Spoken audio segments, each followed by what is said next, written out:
Hey guys, welcome to Realistic Realtors with Superior Coaching School. I'm Bill and this is Nick. And you know what's so different about our coaching school? We put you guys into action right away. It's all about getting you guys motivated and putting your success into action. So we want you guys to get ready because we're going to give you the steps to start your business today and build a better business. And today, Nick, we have volume 6 of our successful planning phase, and it's all about social media. And you are without a doubt expert in this, so I'm going to just hand it over to you and start us off with what realtors should do to implement social media into their business. Well, I want to start with a quote, Bill, because I think this is very important for those of you out there listening to this program. And we have realtors across the country now listening to our coaching right now. And what I want to say is this. If you do not have an online business presence, you are losing business. And you have to realize that that's a fact. If you are not actively trying to grow online, you are losing business, okay? So when we're talking about a strategy, I think it's important to realize that, hey, we need a strategy. And this hits you in a real hard way, this past couple of years, right? Yeah. Realize, you know what? I really need to get online because that means that you can't just be, you have a profile. You got to be actively using it and have a strategy to be building content online. So again, today we're going to really focus on content, okay? So content strategy. We have all the accounts. I have a Facebook account. I have a business page on Facebook. I have an Instagram account. I got a LinkedIn account. Now, what do I post? What do I put on there?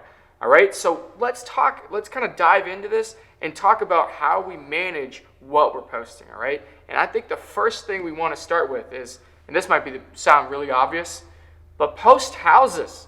Post pictures of homes. Guys, I can't tell you how many times I see realtors out there. They have a business page. It has nothing to do with real estate, right? And it's ridiculous. It's all about themselves. You got to post pictures of homes. Post links to your website. Get people interested in actually buying and selling real estate. Wouldn't you know, right? And I think it's so important that you post relevant content, relevant information. Post things about home improvement. Post things about the market. And make sure that you're doing this in a way that all ties back to you because you are the focus. But post your listings, post listings of other people's in the office. How many times, Bill, have you been, you have a listing and you have someone else hosting your open house? Is that still not an event that you can post online? It is, and one of the things that you had me implement in my business is like, Bill, you just walked out of a listing and they signed the paperwork. So do a Facebook Live, or do a post and hold up your camera and say, hey, listen, I'm in front of 112 Main Street here. I'm so excited. I just got this listing. Check it out, guys. 4 bedrooms. It's going to be priced at $350,000. Great neighborhood. And post it. And I never did any of that. I didn't know how to do it. I didn't know I should do it. And that's because, success breeds success, right? And so if you're being successful, you just picked up a listing and your MLS says you can post things coming soon, take advantage of it. That doesn't mean just put it in the MLS. You got to put it out and let people know because, again, successful people, success breeds success. And successful people know that the more people see it online, the better. And, again, video is the best way to do this. Hands down, if you are not doing video right now and you're not incorporating video into your business, you're falling further behind, all right? So, again, whether it's something as simple as, hey, I just picked up a listing, to something more complex.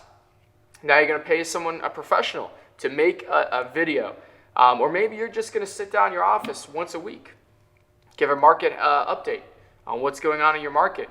All of these things, what it does is it allows consumers to see your face and to see and connect with you on video. Because if a picture is worth 1,000 words, what's a video worth? Yeah, Nick actually just had me do my own Facebook Live. It wasn't that hard. He wasn't even with me. He just said, this is how you do it. And I did it for the first time.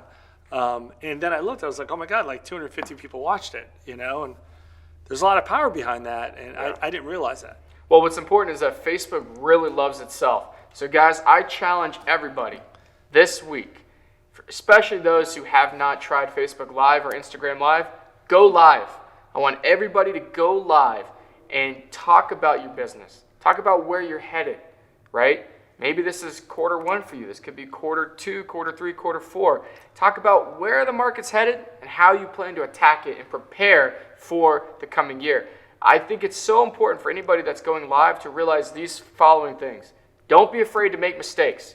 Heck, we're making mistakes right now, right? We're not All day perfect. we are. It happens all the time, but that makes you relatable. If you make mistakes on live video, it makes everybody watching that video seem, they watch it and they say, man, if they can do it, I can do it, right? And they can relate to you a little bit more. So don't be afraid to make mistakes and just be yourself. If anything you take away from this video, be yourself.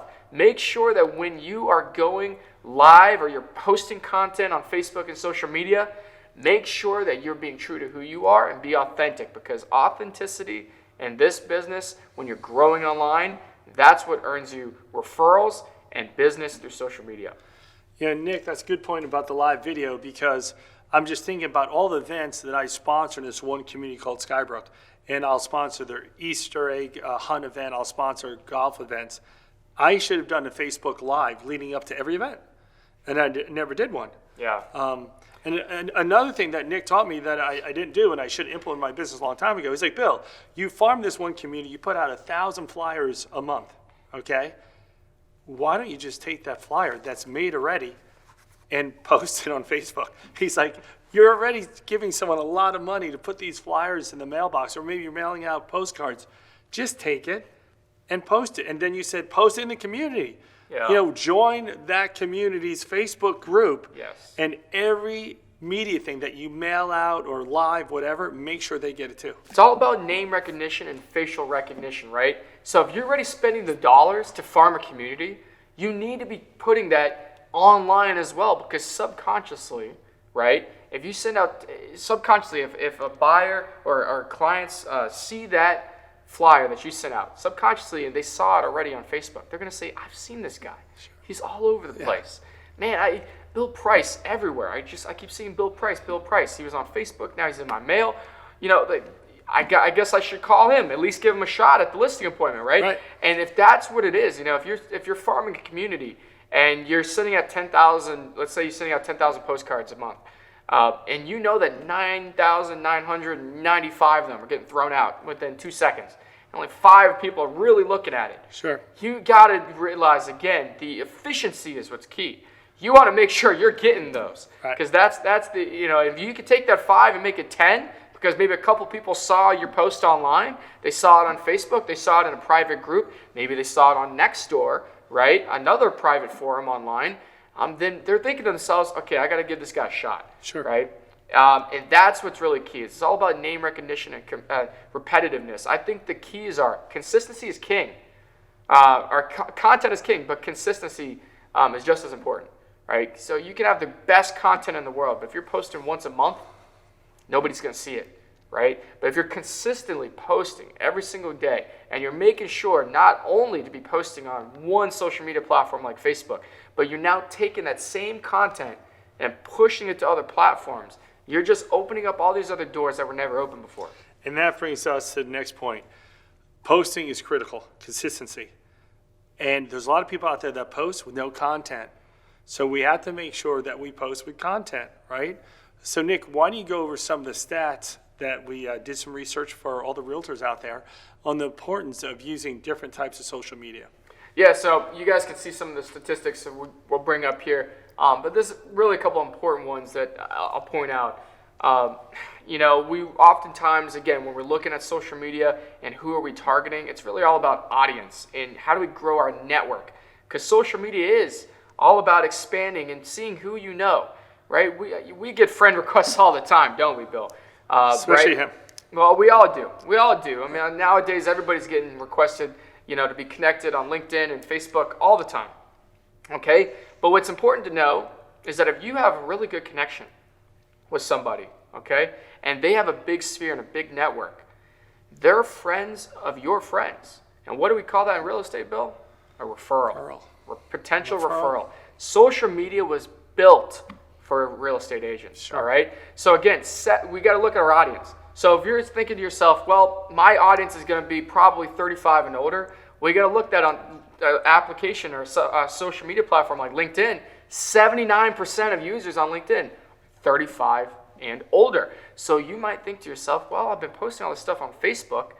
Maybe I should start incorporating LinkedIn into my business. And you know what? make sure your profile's set up, because when I met this guy right Ooh, here, yeah. and Bill Price is one of the top realtors in his market for a long time. Been doing it his way, and using his methods, his systems, and it worked really well. But when you have, you get into you're starting to move into an age where 50% of home buyers bought the house that they first saw online, right? You're realizing they're looking you up, and man, on LinkedIn, Right. How is your LinkedIn profile set up? My LinkedIn profile was maybe like 10 words, and it said that I was from Afghanistan. True story. You must have just clicked the first drop down. I just clicked the first drop down. I didn't know any better. But Real estate's booming out there. and this is what we try to teach here, Realistic Realtors. It's my old school methods and Nick's new school methods that we have to, blend them together to be successful. And with the stats he was just talking about with LinkedIn and Facebook, that's something that I've had to adapt over the last 2 years and blend into my business. And it's something that's uncomfortable and you don't want to do it because I so set my ways, but you don't have a choice. You just have to do both. It's just not one anymore, it's both. It's because you're losing business if you're not. I mean, honestly, if again, you could have, you sold 600 plus homes in your life, and you could sell 600 more, right? But if you never put any of those recommendations or testimonials online, and someone looked you up, It'll hurt. they would never know, right? They'd never know your experience. They probably wouldn't even give you the chance of giving a call. And I think that's what's really important is that, look, again, and let me go back to some of the stats, right? If you're defining your audience, right, and you want to reach the most people, you have all these different platforms, and you got to realize which ones to incorporate.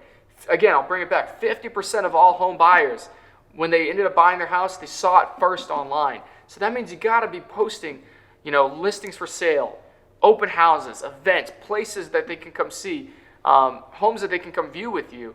You got to be posting that stuff. And maybe it's not just on Facebook, but it's on LinkedIn and it's on Instagram, which is very visual, and that'll capture a younger demographic, which again, now they're getting into the home buyer market. If you want to target these people, you got to hit them where they're looking, right? Which means you got to have a big presence online. And so, And let's take it to another level here. You did a great job explaining why all this stuff's important. But let's talk about the strategy, the do's, what we should post. We want to be positive when we post.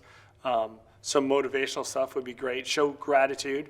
But you better be aware of local events and local businesses and your neighborhood, school closing, stuff like that. That's so key. What are some of the don'ts? Well, some of the don'ts, again, don't be divisive. Don't ever try. I personally, I would stay away from any type of politics. I would stay away from anything that would be, divisive amongst people. When you're trying to build a brand and you're trying to build a network, you want to be just as positive as possible in any regard. But as you mentioned, Bill, you want to be an expert. If there are things happening in your community, you want to basically be known as a marketer who sells homes, as a community leader who helps people find their home, right? And if you view it on that scope, then your content becomes really more about why am I in real estate? I'm here to help people, Sure. right? And being an expert, Nick, you're being an expert on social media. Let's finish up with you taking step by step. Let's just say you just got a listing. You just walked out the door. So you're probably going to start with some kind of social media video and take me right to the step from listing day one. What would you do? So you get the listing, and you're going to stress to your sellers how important it is to get their listing out ASAP online. Sure. So you say, we're going to promote this. If it's all right with you, I'm going to have promoted that's coming soon. It's going live on this date. You're going to put it into a video. You're going to create a post on Facebook. Maybe it's a picture of the house. Even before you have your photographer come out and schedule the shoot, you're going to get a picture. It could be even from your phone. You got high quality pictures that you can take from your phone. You're going to post that onto Facebook as well on social media. And you let people know it's coming soon, all right? And then once it goes live, what you're going to do, you want to send an email blast to everybody in your sphere, letting them know, I just got a new listing, right? Because why? Well, even if it's people in your sphere, they might know somebody, who might be interested in that home, but you got to think about it from the other perspective. You're letting people know that you are in real estate. It's an excuse to get in front of everybody. You got to be thinking to yourself, what is any excuse I can have to let people know that I'm still working, that I'm working hard, and that I'm doing a great job? And having a listing is probably one of the best things you can have. You get a list to last, right? So again, you're going to post that, you're going to email blast it out. You're going to put it onto LinkedIn, onto Facebook, and you're going to do a live video, letting them know. You might do a walkthrough. Maybe you show up there with your photographer as he's taking the pictures. You're going to do a walkthrough video and do a live video explaining what's going on. You're going to host an open house that weekend that you go live, and you're going to promote that open house and let them know in advance.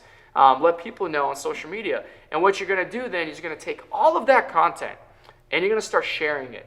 You're going to start putting it into Facebook groups, right? Homes for sale groups, realtor network groups, maybe the neighbors group, right? If you're in the neighbors group. And if your community, if that subdivision does not have a neighbors group, well, make one. Make your own group. And now you can invite all the neighbors, and now you're in that leadership position that we talked about and how valuable that is.